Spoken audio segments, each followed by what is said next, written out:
I like to watch those YouTube channels where they talk about movies. I watch a channel sometimes, Karsten Runquist, and he had a video about the Ugly Dolls movie that he just put up. All right. And he said Ugly Dolls movie, such a bad idea. He's waiting for someone to make a Crocs movie. It's like at this point, I can't wait for someone to make a Crocs movie. You know, I kind of joke about it, but like I'm 90% sure that's going to happen. These stupid toys get their own movie. Why not these dumb shoes get their own movie?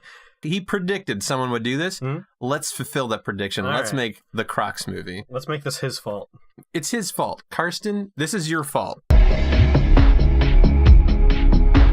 Hello, everyone. Welcome back to Screen to Screen. I'm Andrew, and this is Chris. Why, hello there.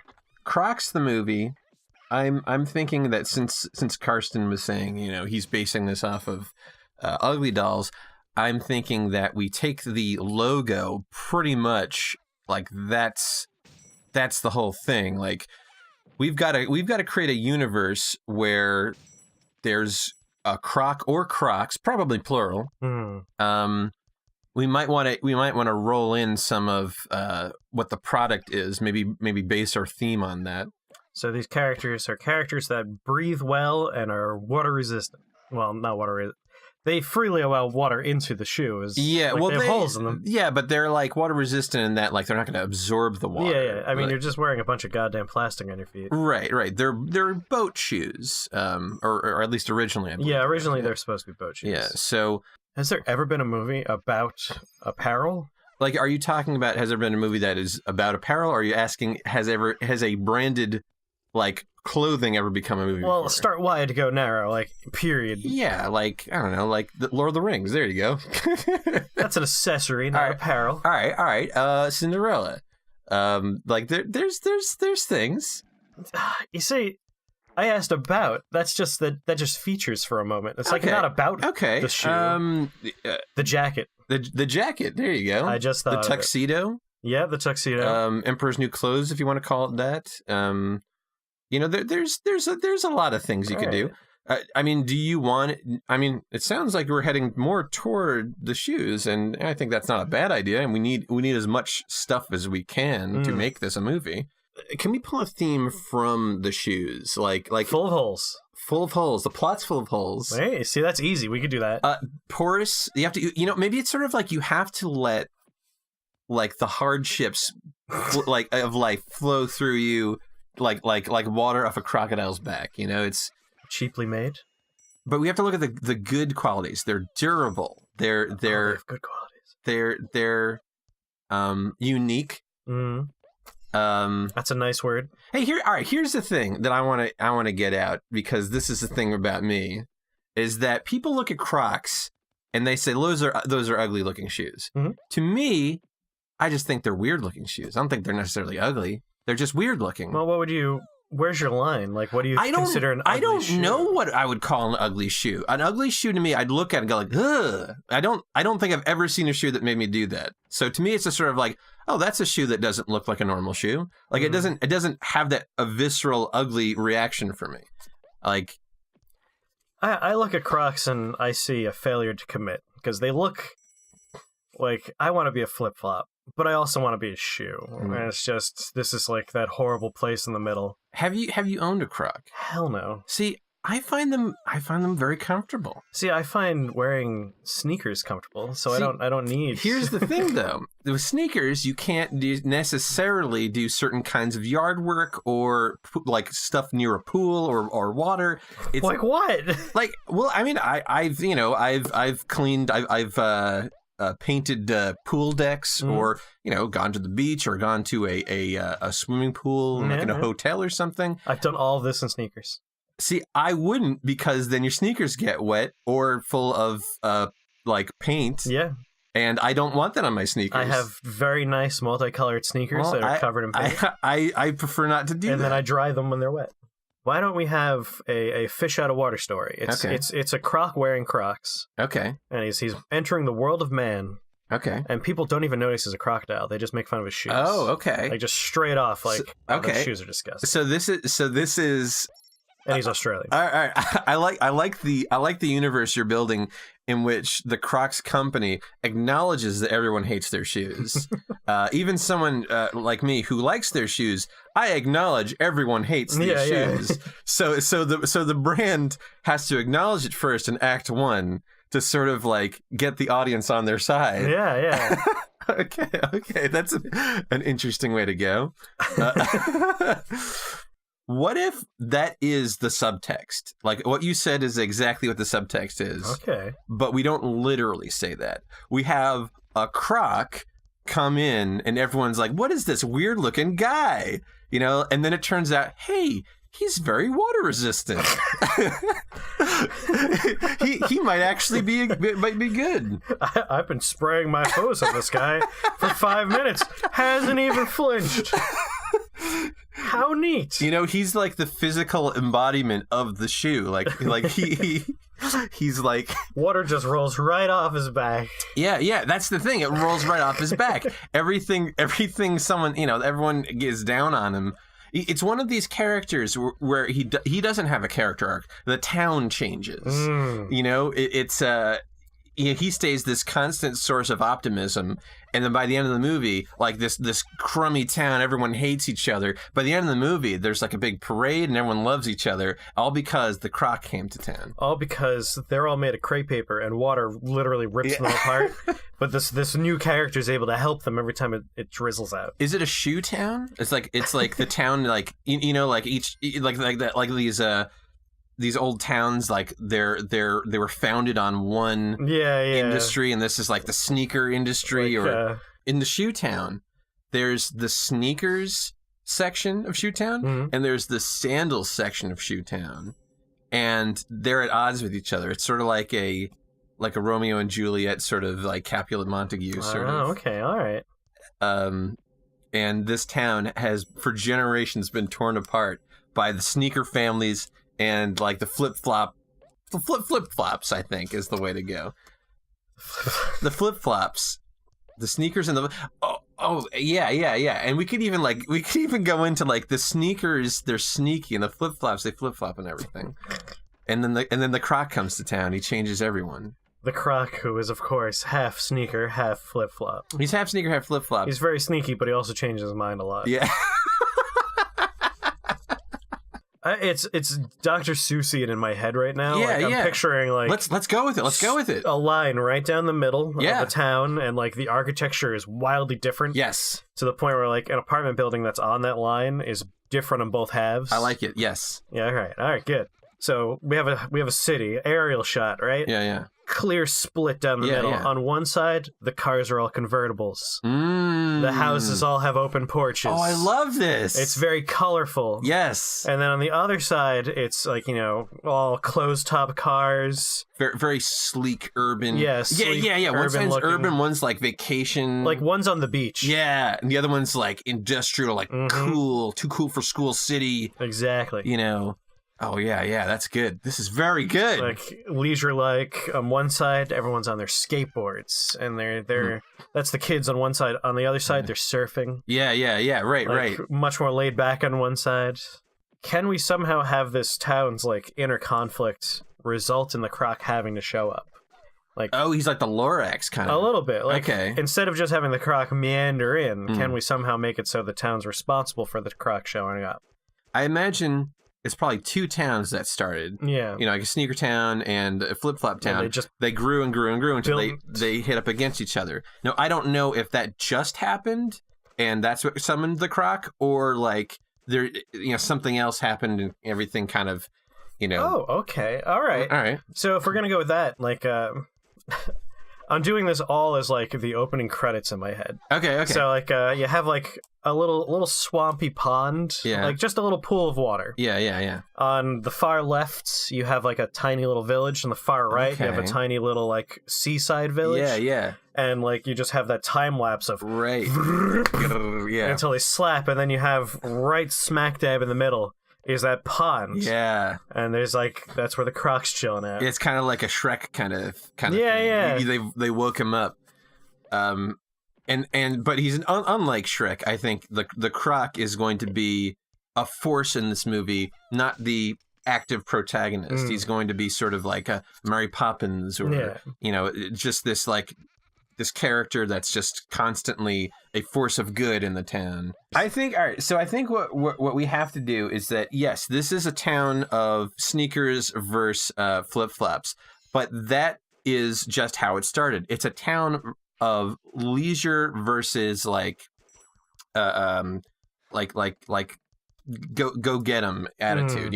It's like the people who work hard in the city getting that money. The other people like taking it easy. Two different. You have this little swamp, and that's like where the defect shoes are tossed on both sides. Okay. So like the failed sneakers are tossed in there, the failed flip-flops, and you have this little family of alligators. Or not failed, but like the ones that end up on the wrong side. It's like, we don't want this. Go back to your town. All right. Something like that. Basically just like somehow this little swamp is getting polluted with with failed shoes. Yeah. And in order to like show there are no failures, he wears like Crocs. We don't have to show it being made. It doesn't have to be an important point. I kind of think we should probably have human characters, like maybe like a Romeo and Juliet situation. Something going on. That way we could have like this mystical like Croc family show up and try and solve this infighting. And of course the regional footwear competitions coming to this part of the country. Ooh. So Sneaker Town and Flip Flop Town are really ramping up they're to try ramping and make up the best production, sneaker and the best flip flop. And maybe like the Crocs, the family of Crocs they just wear Crocs. They just wear Crocs because they made it out of the defects of both towns, which creates a superior shoe. And then the judges who know shoes better than anyone in the world see these shoes like, these shoes are incredible. And when both towns see like, a little bit of peanut butter in our chocolate, a little bit of chocolate in our peanut butter. The two towns come together. They come together, and then credits roll. Everyone's surfing and skateboarding. They're skateboarding on waves. They're surfing down the streets. You see the skateboarders are now longboarding. Yeah. Which is basically just surfing on land. Yeah. And the surfers are all drowning because they put wheels on their surfboards. I mean, I think we got the end. The end is the town comes together. They unite. Yeah, I mean, obviously, when you start with a fractured population, like that has to be endpoint. It has to be the towns come together. So, do we want to have this kid like crushing on each other sort of thing? Like, is that?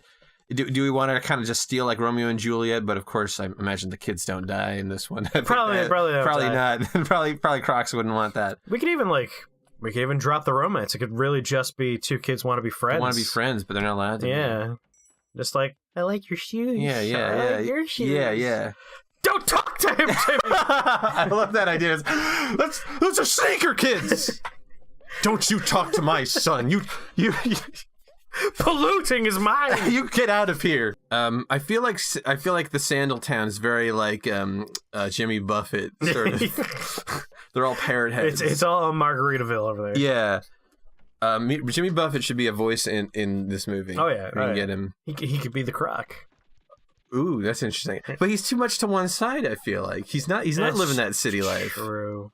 He could. I feel like he could be like the mayor of Sandal Town. Yeah, he could be the mayor of Sandal Town. So the kids want to be friends. There's got to be something more than just that. Like, there's got to be like they need each other for something. Like, if we don't want to do like the the romance plot, like, if you want to call it that, because like with like kids, like it's not really. It's just like a little cute little kid crush. But if we don't want to go that way, we still need something strong to like friendship is like. Like the thing is, like, it's weird, like with storytelling. Like, I feel like with like love at first sight, you have that. Oh, I need to know this person, but friendship is kind of like earned over time. So I feel like that's harder to sort of like, I want to be friends with this person. Like, I feel like they need each other for another reason. Maybe. I feel like we could have them already be friends, but like it's been a secret friendship for a long time now, and it's just frustrating. Maybe they meet at the swamp, like that's their hangout. Yeah.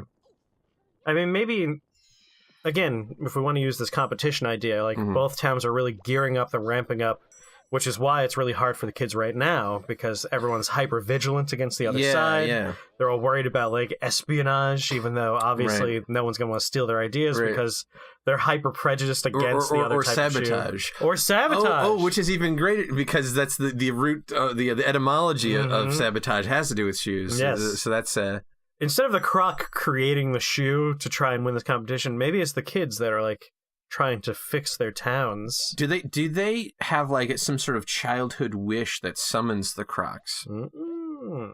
It's like wherever they're needed, they'll be there. Like maybe like the swamp is where their spawn point.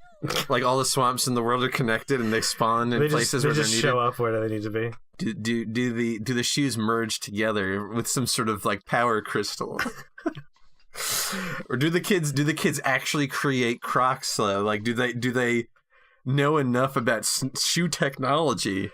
I'm thinking it has to be a magical crocodile being who clearly has the answer, but he has to guide the kids into the right direction, and when they make a really shoddy thing, he uses his crocodile magic to turn into a good thing. Because obviously the kids don't have the technology to injection mold no, a crappy plastic He uses shoe. crocodile magic. Yeah. I thought of actually a pretty good idea for when the kids are like trying to escape their overbearing parents. Yeah. So like sneaker side, like whatever, the kid's running from the parents, like, hey, you come back here, and then like he crosses over like a river, and they're like, come back, I can't cross the river. And then on the other side, it's like there's a long stretch of highways, like I can't go that far. Clap, clap, clap, clap, clap. Like that, like it's the sandals, so uncomfortable. like the flip flops fall apart. It's yeah, like, come back. And so that's how the kids with the Crocs, like they escape the shackles of their societies, and the two factories on either side of the town merged into one, and that's how Crocs are invented.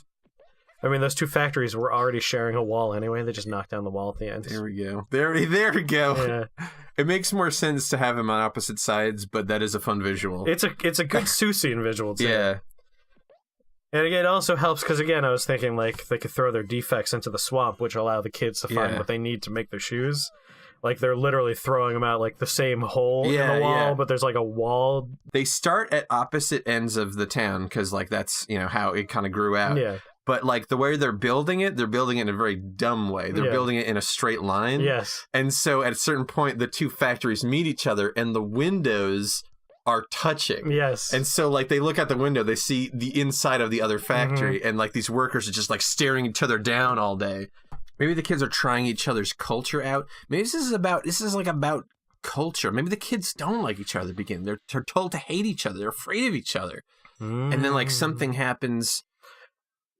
What if it'd be really funny if we have the same idea. Yeah. I was going to play on the line down the middle. Yeah. So both kids, like, they run away from their oppressive family. Yeah. But they both run away to the same spots. Right. They have a tree house, but the tree house literally shares a wall. Okay. And like I was gonna have a goofy like the fall, like the treehouse is shoddily made, so like the wall falls down. I was thinking might be kind of interesting is that the Croc at first is kind of scary. It's this like big beast that lives in a swamp, and it's sort of their shared fear for this thing that kind of brings them together. And then like once like they're cornered by it, like the lighting changes, like, hey guys, I'm the Croc, or wherever he sends. I think I like the idea of the kids running away from their oppressive families, their oppressive towns. They meet in the middle. They carry their prejudice with them because they're like, oh, there's got to be something more to this, but whoa, not sandal people. That's too far. Yeah. But then they kind of like, they realize they both have, maybe they have to kind of team up like, okay, well, I don't like you, but you share the same ideas as me. Like, your town's too oppressive, too. And then, in that swamp, they meet the Croc, who. So maybe instead of a friendship, at first what they have is, like, a standard version of what the adults have. But, like, we could have, like, a split screen, both sides. Like, you have the kid on one, kid on the other. They're running away from their parents. You see their version of each event. Yeah. They run and they come to the middle part of the screen. They climb up the treehouse ladder and they go into their treehouse, and its camera pans out. It's the same treehouse. and they argue through the wall. Yeah, right. But they're both afraid of the weird alligator or the weird crocodile that's in the swamp. And at some point we could like have the treehouse collapse or something. Maybe because like there's a pile of shoes and flip-flops pressing against the base of the tree from the factory defects. Yeah. Knocks the tree over, and that's when they find out it's not scary after all. Yeah. So the Crocs are made of a material called Crosslight. I don't know if that's like that sounds like such a magical word. It does. It sounds like unobtainium. Yeah, like I feel like we should use that. Maybe swamps that he lives in have a special little bacteria that processes shoes down into. I mean, it had bacteria. It could just be throw the shoes into the swamp and then out it comes. Like it's magic swamp. There you go, magic swamp. Because he's magic. Yeah, he's magic. Done. He makes the swamp magic. He creates Crosslight. Kids like bond after they realize the crocodile's not scary. The crocodile helps them realize that like they've been living in a series of like prejudices that aren't based on facts, and the kids learn to trust each other. Then they try and make a shoe together, but it doesn't work, and that's because the materials aren't good. You know, you can't make something that's both sneaker and flip-flop. That's impossible. Unless you have a magic material called Crosslight. What are the stakes here? I think that's what's bothering me. There are no stakes. I feel like the stakes are, kids want to make some shoes for some reason. Like, I don't understand these stakes. I'm guessing, like, town, like, it's getting pretty bad. Okay. Like, the conflicts are turning into, like, actual fist fights in the streets. Oh, man. Every once in a while. Like, someone makes a wrong turn, they go into the wrong neighborhood, things get ugly. And, you know, these kids learn, like, hey, it's not that bad. Like, sneakers are sneakers, flip-flops are flip-flops. They're just shoes, people. They go into each other's towns in disguise wearing the shoes. They wear the enemy shoes. Yeah. Like, they realize, like... They walk a mile in the other person's shoes. They actually walk a mile in the other person's shoes. Oh, that's gotta be in there. You gotta put that in there. So, like... The kids realize, like, this is tearing the town apart, literally. Like, if this keeps going, it's going to result in a riot. People are going to tear the town down, each other's towns down. Yeah. Like, they got to stop this. And also, like, they want to hang out, and they can't. Like, they have to hide in a dirty, smelly swamp filled with rotting shoes. That sounds terrible. I wouldn't want to hang out there. So the stakes are, like, the end of the town, I suppose. It's like a Prince and Pauper kind of thing. These two kids look identical. Okay. The only difference is the shoes. So they swap shoes for a day to live the other person's life. Maybe they're related, the two kids. Like, that's sort of the twist, you know, when they find out. Like... When these two towns were established, it was two brothers or two sisters or a brother and a sister. It doesn't matter. Yeah. Like... They had a falling out. They go off in opposite directions, found towns, and like the mayors of each respective one are like, you know, X generations down, and these are the two kids. Yeah. So they're actually cousins. Yeah. The entire time. And identical cousins. I like it. It's possible because it's Susian. Yeah. No, I'm into it. And yeah, like they could swap lives, and they start realizing like, hey, there's a lot more shared history than we thought. Yeah. We're much more in common than we thought. And then, you know, they overhear that each mayor is planning on staging a very elaborate series of bombing attacks on the other towns. There we go. They overhear, and they have to save the other town. Probably don't want to go in that direction. I mean, you could tone it down. You could do like they're planning on like sabotage. Yeah, but like it could be like a different kind of bomb that's not like lethal, like a confetti bomb or like shaving cream bomb. Or it's a special bomb that only destroys sneakers. Ooh. And on the other side, it's a flip-flop targeting bomb. Yes. There's scientists are working on it. It's like this bomb targets exclusively sneakers. You know what? How about the stakes just keep on getting higher and higher? The kids their relationships developing. But meanwhile, in the town, it's just devolving. Like, they're getting more angry with each other. Like, the sabotage is escalating, and you get to the point where, like, I've developed a special type of insect that only eats sneakers. Yeah. And on the other side, it's like, I've created a special type of tarantula that only eats flip-flops. Yeah. But they don't eat Crosslight. They don't eat Crosslight. See, this is the thing. I'm thinking, like, we have the escalation of tension in the town while the two kids are de-escalating their tension, like, you know, ramping up their friendship. And by the time they realize what's going on, we get to that, like, mile in each other's shoes thing. Yeah. Like, the one kid could be like, hey, Dad, even though it's not really his dad, he's in the wrong house. And he's just like, where were you? I told you to stay home today. Today's the day the big thing happens. And oh man, all of the sneakers are destroyed. All the flip-flops are destroyed. The competition's tomorrow. What's gonna happen? You need those Crocs. Need those Crocs. And that's when the kids make it one big new town by introducing Crocs. I'm keeping all of that. I want to add a new thing. Yeah, we do need additions. We got to get the Croc back in here, and I think I figured out how to do it. Both these kids come to the swamp.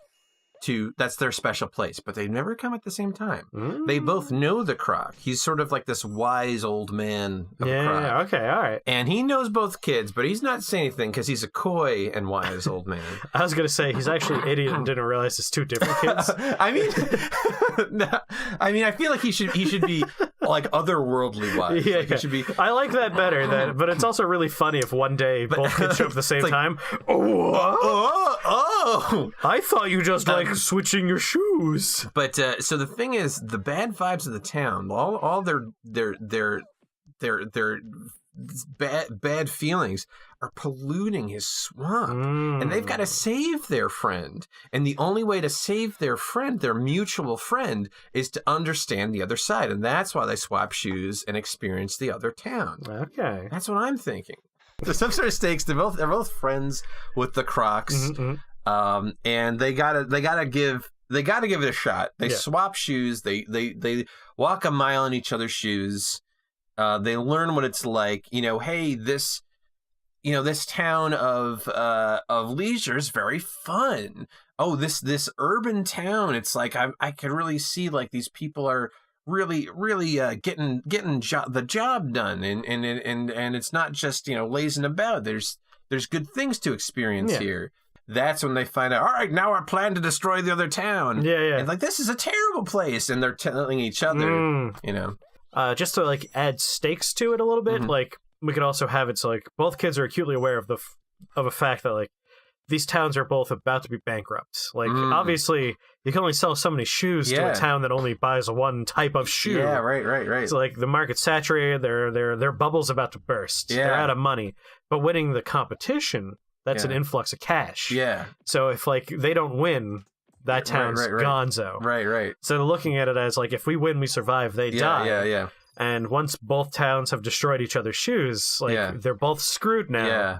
Unless the kids can save the day for both towns, and they could turn into one big town. They throw all the shoes in the swamp and mix it up. Yeah, and it all turns into Crocs. Like the judge is standing on a podium in the swamp.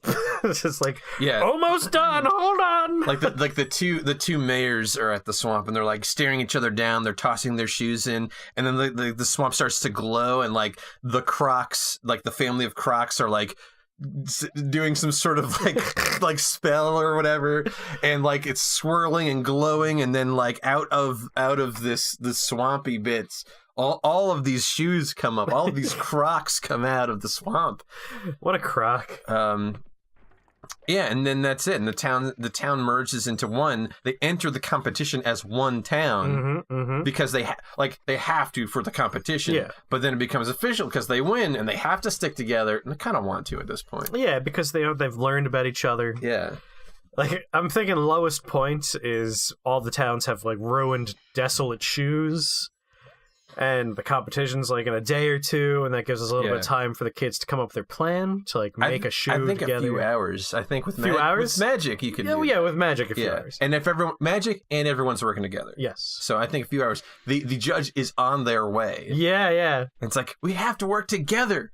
Come on to the swamp. I'll explain on the way. Let's follow that kid. He knows what he's doing. I think the only thing I would add to this is a lot more inclusion of that mascot. I feel like he's got to be a fun personality. He's got to show up. He can't just like guilt trip the kids. He's got to be like fun.